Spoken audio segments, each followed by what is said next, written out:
ర్యాపిడో యాప్లో 10/21 users rejected your right అని వస్తుంది కదా, అలా పెరుగుతూ ఉంటుంది కదా. దాని వెనకాల ఒక genius strategy and marketing technique ఉందని విషయం మీకు తెలుసా? స్టోరీ చూద్దాం, కలిసి చూద్దాం, ఫాలో కొట్టేయండి. మీరు ర్యాపిడో యాప్లో రైడ్ బుక్ చేసినప్పుడు అది వెంటనే దగ్గరలో ఎంతమంది డ్రైవర్స్ ఉన్నారో దాంట్లో ఎంతమంది రిజెక్ట్ చేశారని చెప్తుంది. ఫర్ ఎగ్జాంపుల్ మనకు 30 మంది రైడర్స్ ఉన్నారనుకోండి, 1 రిజెక్ట్, 2 రిజెక్ట్, అలా పెరుగుతూ పోతుంది. దీనివల్ల వాడికి ఏం అడ్వాంటేజ్ రా అంటే చాలా అడ్వాంటేజ్ ఉన్నాయి. ఫస్ట్ది, ఇప్పుడు దాంట్లో రైడర్ రిజెక్ట్ చేస్తున్నారు కాబట్టి నువ్వు యాప్ని బ్లేమ్ చేయవు, అరే డ్రైవర్ రిజెక్ట్ చేశాడని అనుకుంటావు, గుర్తుంచుకో కావాలంటే. సెకండ్ది, డ్రైవర్ రిజెక్ట్ చేయడం వల్ల నువ్వు ఇంకా వెయిట్ టైం ఇంకో 10 నిమిషాలు ఎక్స్ట్రా అయినా సరే వెయిట్ చేస్తావు, ఎందుకంటే అరే ఇంతమంది రిజెక్ట్ చేశారన్న ఒక మైండ్ సెట్ నీలో ఉంటుంది కాబట్టి ఎక్కువసేపు వెయిట్ చేసినా నీకు కొంచెం బాధ అనిపించదు.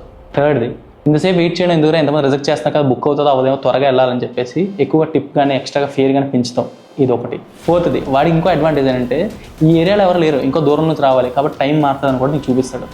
ఈ రైడ్ ఎవరు యాక్సెప్ట్ చేయట్లేదు కాబట్టి ఫేర్ పెంచినా వీళ్ళు ఏమనుకోరు కాబట్టి మళ్ళీ మన అవసరం కాబట్టి వాడు ఖచ్చితంగా ఫేర్ పెంచుతాడు.